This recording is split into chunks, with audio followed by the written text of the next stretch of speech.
Hi అండి, అందరూ ఎలా ఉన్నారు? నేనైతే బాగున్నాను. మీరు కూడా ఎల్లప్పుడు బాగుండాలని మనస్ఫూర్తిగా కోరుకుంటున్నా. సో ఏంటి కట్ చేస్తుంది అనుకుంటున్నారా? అదేనండి, క్యారెట్ బీట్రూట్ జ్యూస్ చేసుకుందామని. ఎర్లీ మార్నింగ్ అయితే క్యారెట్ బీట్రూట్ జ్యూస్ తీసుకుంటానండి. ఎందుకంటే మన హెల్త్ కూడా చూసుకోవాలి కదా, ఇంట్లో ఎన్నో పనులు చేసుకుంటూ అలసిపోతుంటాము. అందుకోసం నేనైతే ఈ బీట్రూట్ జ్యూస్ తీసుకుంటున్నానండి. ప్లీజ్ నా ఛానల్ అయితే చూస్తున్నారు కదా, సబ్స్క్రైబ్ చేసుకోవట్లేదు. ప్లీజ్ సబ్స్క్రైబ్ మీ జాను పిల్ల.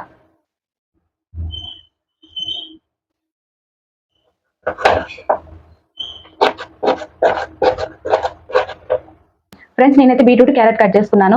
జ్యూస్ ఏ విధంగా ప్రిపేర్ చేసుకుంటానో చూపిస్తాను రండి. కట్ చేసుకున్నవి మిక్సీ జార్లో వేసుకోవాలి. ఈ విధంగా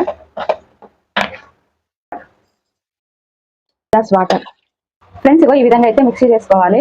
ఇప్పుడు ఒకటి ఇలాంటి స్టీల్నెస్ జల్లెడ కానీ లేకపోతే ఒక క్లాత్ కానీ తీసుకొని ఇలా వడగట్టుకోవాలి. ఈ విధంగా ఇప్పుడు ఇందులో కొంచెం తేనె వేసుకోవాలి. ఇందులో కొంచెం జ్యూస్ పోసుకోవాలి. ఫ్రెండ్స్, జ్యూస్ అయితే రెడీ అయిపోయింది. ఇప్పుడు నేను ఇది తాగేస్తాను. Please subscribe Janu Telugu.